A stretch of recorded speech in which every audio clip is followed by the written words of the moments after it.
time once again for Community Forum, and we're very lucky to have with us live in the studios this morning retired Colonel Ann. Ann Wright served in the Army and Army Reserve for 29 years and served primarily in special operations units. While on military duty in 1982 and 1983 in Grenada, she was on the U.S. Army's International Law Team and participated in civil reconstruction work following the U.S. Rescue Mission. She joined the Foreign Service in 1987 and served as Deputy Chief of Mission of U.S. Embassies in Sierra Leone, Micronesia, and briefly in Afghanistan. She received the State Department's Award for Heroism for her actions during the evacuation of 2,500 persons from the civil war in Sierra Leone, the largest evacuation since the evacuation of Saigon in 1974. She was on the first State Department team to go into Kabul, Afghanistan. She helped reopen the U.S. Embassy in Kabul in December 2001 and worked in Afghanistan for 5 months, serving in the last month as Deputy Chief of Mission, Deputy Ambassador. Her other overseas assignments include Somalia with both the U.S. mission and as Chief of the Justice Division of the United Nations Mission to Somalia. She also served in U.S. embassies in Uzbekistan, Kyrgyzstan, Grenada, Micronesia, and Nicaragua. She resigned from the U.S. Foreign Service on March 19th of 2003 while serving as Deputy Chief of Mission at the U.S. Embassy in Mongolia. And she is co-author, along with Susan Dixon, of the new book Dissent, Voices of Conscience, Government Insiders Speak Out Against the War in Iraq. Start out, if you would, and tell us about your decision to resign your post back in 2003. Well, I'd been a member of the U.S. government for 8 presidential administrations, first with the U.S. military starting in 1968 and then going into the diplomatic corps. I had served through lots of contentious times, unpopular policies, and I didn't resign. I found areas that I could work in and feel comfortable and feel like I was doing something good for the United States and for the world, despite unpopular policies in other areas. But when the Bush administration decided to invade and occupy an oil-rich Arab Muslim country that had not attacked the United States, and without the authorization of the UN Security Council, I felt I could not be a part of that. I felt that that invasion and occupation was going to be so disastrous for the United States and, of course, for Iraq, that I did not want to be a part of it, that I wanted to be able to speak out of my concerns, both from the military perspective and the diplomatic perspective of what was happening. And so I decided to resign and became one of 3 federal employees, all diplomats, who resigned in opposition to the war in Iraq. What was the U.S. government's reaction to your resignation? Well, essentially, thank you very much for your service, adios. There wasn't much reaction at all. The public reaction was much different. We were given lots of encouragement from people all over the world, and in fact, even diplomats, my colleagues, over 400 of them, emailed me, and the same happened to the other 2 diplomats. Our colleagues were very supportive. They knew what was going to happen. They knew the reputation of the United States was already at a very low ebb in the Middle East anyway, but this decision to invade and occupy Iraq was going to be a tremendous blow to U.S. prestige and really jeopardize U.S. national security. And they wrote to say, you're doing the right thing, and I wish we could join you to do that, but we've got kids in college, we've got mortgages. If we all resign, then it leaves it open for the administration to pack the House with political appointees. And so they chose to stay in working in the government rather than resigning. And jumping forward, you have just co-authored a new book, Dissent, Voices of Conscience. What was the motivation in writing that book? Well, when I found myself without a job, I, like everyone else, was reading the newspapers and magazines, trying to ferret out what was going on with the war in Iraq. And every now and then you'd get glimpses of people's, of actions taken by folks in the government that were a little astounding, that they had the nerve to stand up, to speak out, and sometimes get knocked down by the government. In fact, most of the time being their views diminished, if not their positions in the government jeopardized by their speaking out. So I started collecting the articles about these people, and as the stat grew and grew and grew, and I thought, well, gosh, there is dissent within our government. It's just that it's not really being formally covered by our media. And perhaps if I put some of the stories together, that it will give heart to people in the government that, yes, speaking out is appropriate, and here are some examples of people that have done it, and also to members of our civilian population to say that not everybody in the government is an automan, that they don't all agree on what has happened, and they are concerned about what's going on in the world and how our government's operating in the world. And the stories of the men and women of both on the civilian side of our government and the military side of our government, it's important to recognize that there have been lots of people dissenting, and particularly in our military, we think of the military as a monolithic force where everybody just salutes and does what they're ordered to do with no independent thinking at all. And that's not true. There are a lot of people in our military who have been speaking out, but at their own peril. Men and women who have said, I did volunteer for the military, but I did not volunteer to go to what I feel is a war of aggression, which is a war crime, and the military ordering me to go to an illegal war is an unlawful order, and I'm not going to go. And then what happens to them? The military says, well, sorry, little private or specialist, you don't have that option. You do what you're ordered. And then the men and women, many of whom have already been to Iraq once, say, I'm sorry, my conscience, my soul is more important than your order, and I'm willing to take whatever punishment you give out. And they do give it out. We've had about 30 men and women who have been court-martialed for refusing to go to Iraq or return to Iraq, and they've received punishment from 3 months in prison to 15 months in prison. We also have another group of people who've said, well, I don't think I need to be imprisoned for refusing to go to an illegal war, and I'll just scoot up to Canada and wait the war out up there. And we have several hundred men and women that are up there doing that. So that's one group of people that we don't really anticipate that would be speaking out. And then on the civilian side, we have many examples of people in the Department of Defense and the FBI and the Justice Department and the State Department who have spoken out about illegal or criminal actions of our government, and their stories have not really been well covered in the newspapers.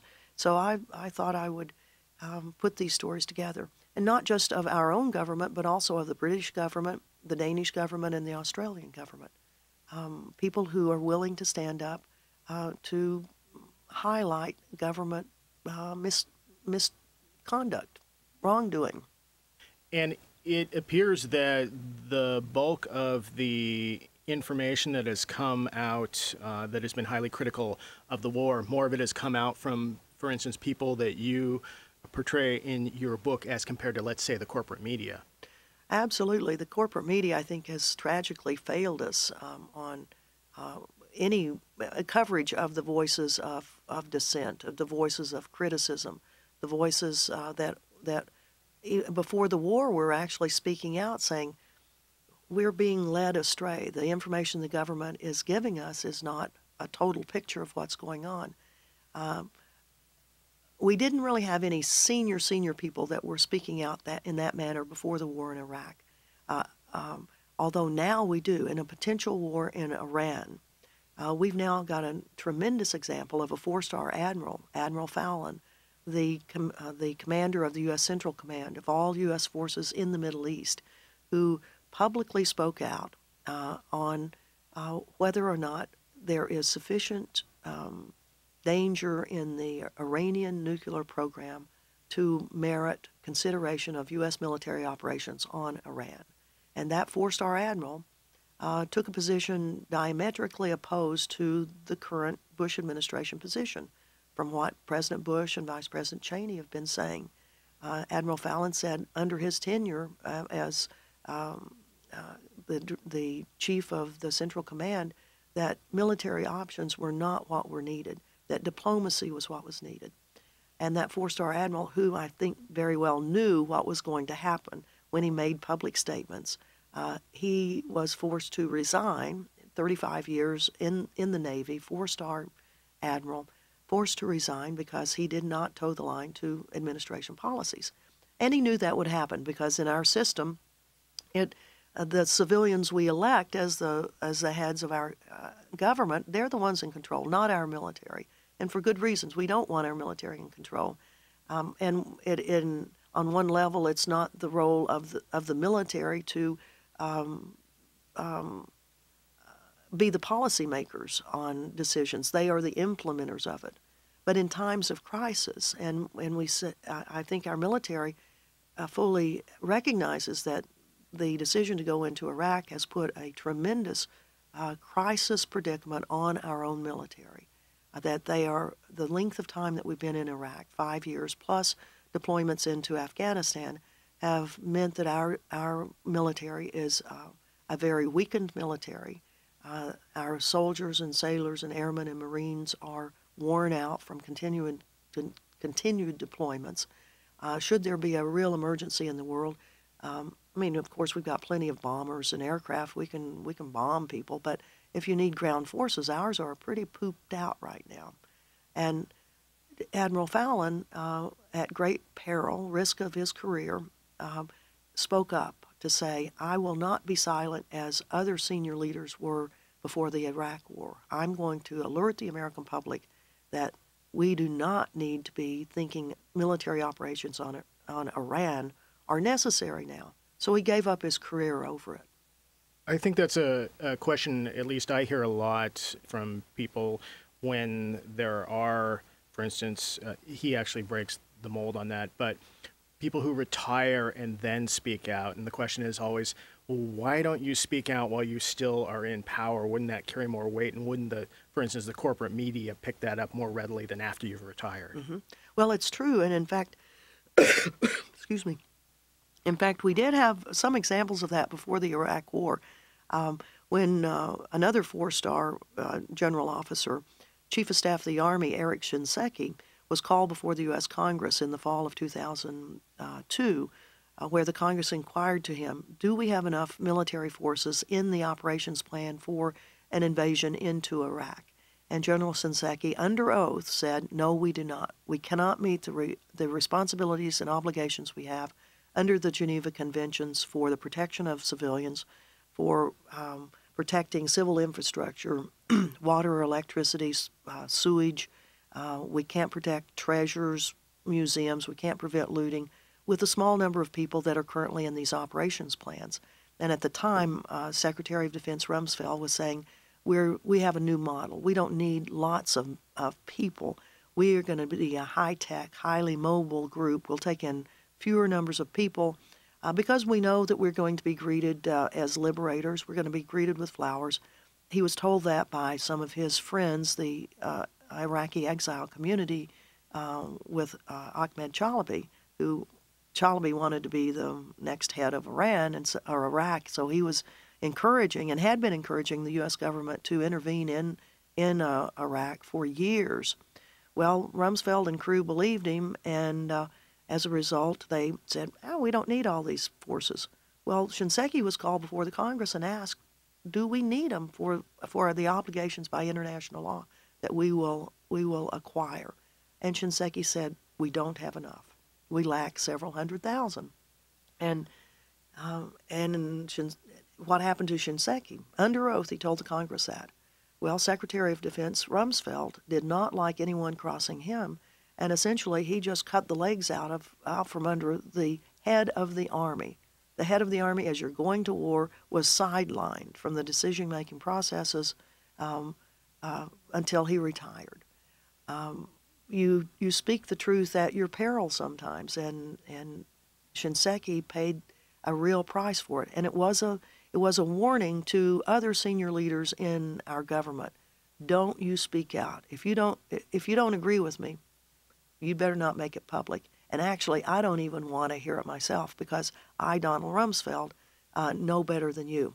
And this has now been confirmed with a report that just came out yesterday from the National Defense University, which is called, and that's one of the think tanks for the Department of Defense. Their own think tank is now saying that the war in Iraq is a debacle.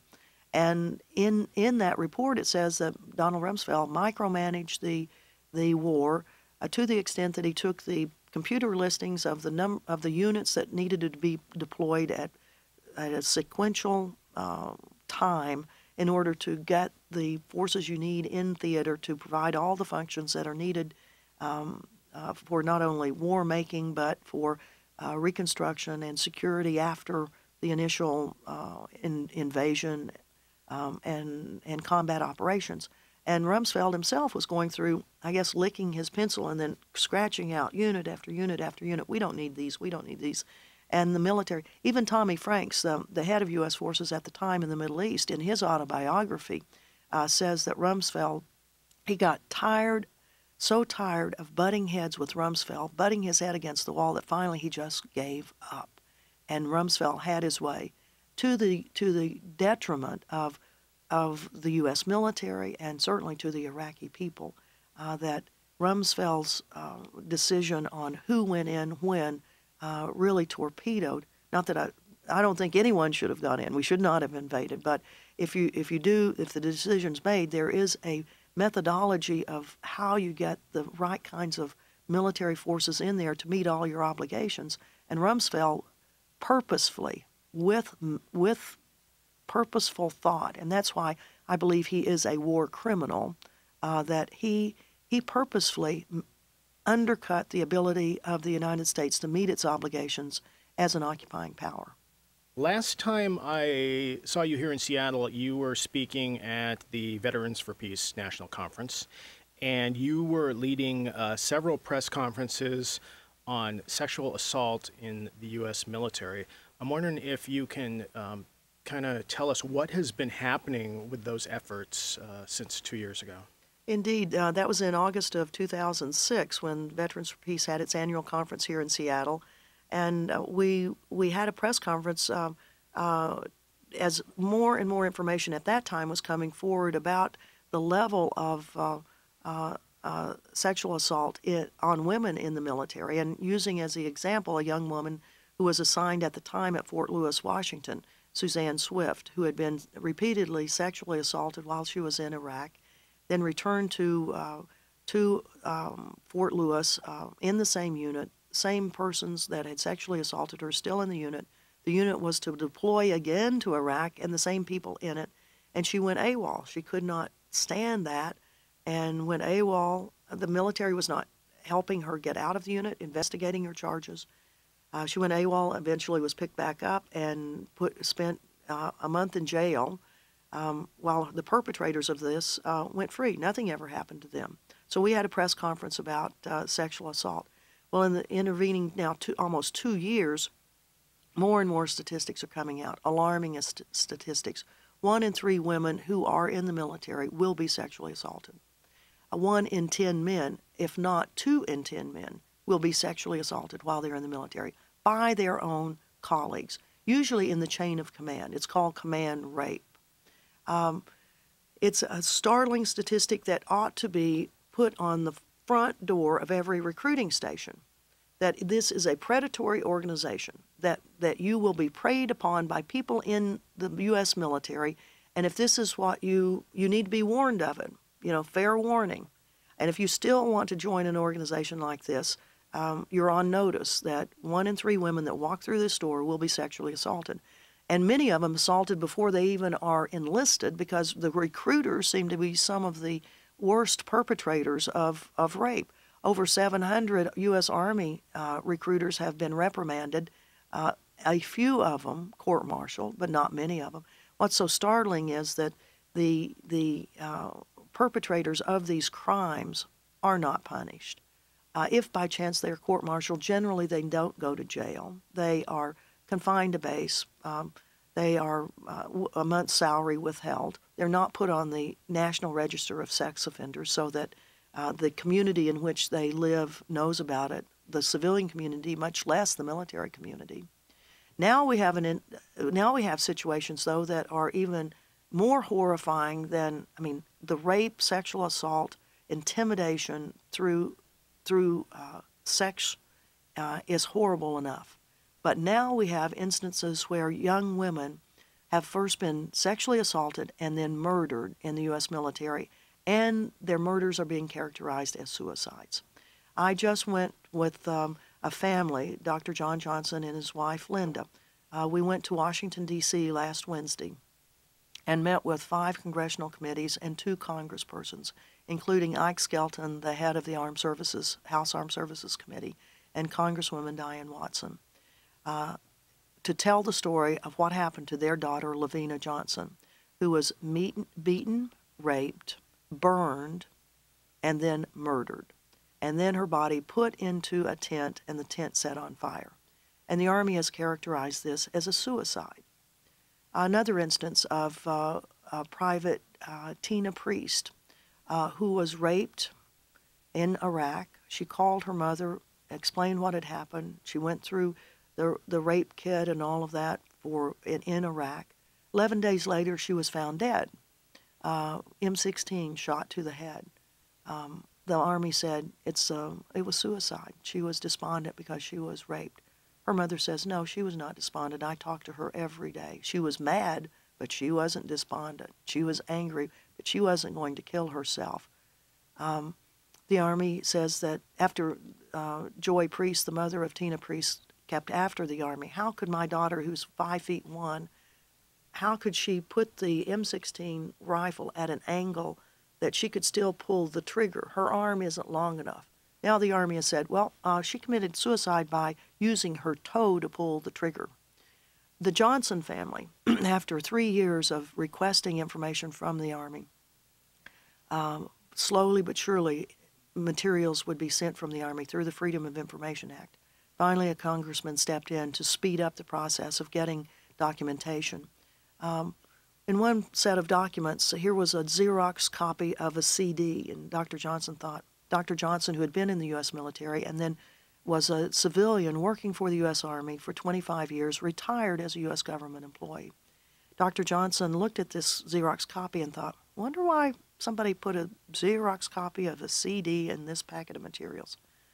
So he mulled it over and then finally thought, well, I'll put in an official request for this. Well, it turned out the CD contained the photographs of his daughter's body.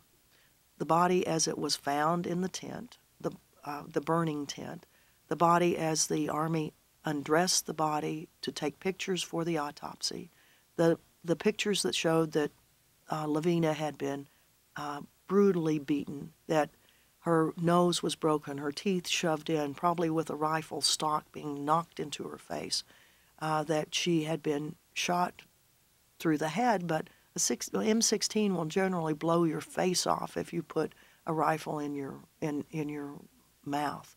It showed that she had been brutally raped and that something had been poured into her genital areas to camouflage or to destroy the DNA that was there.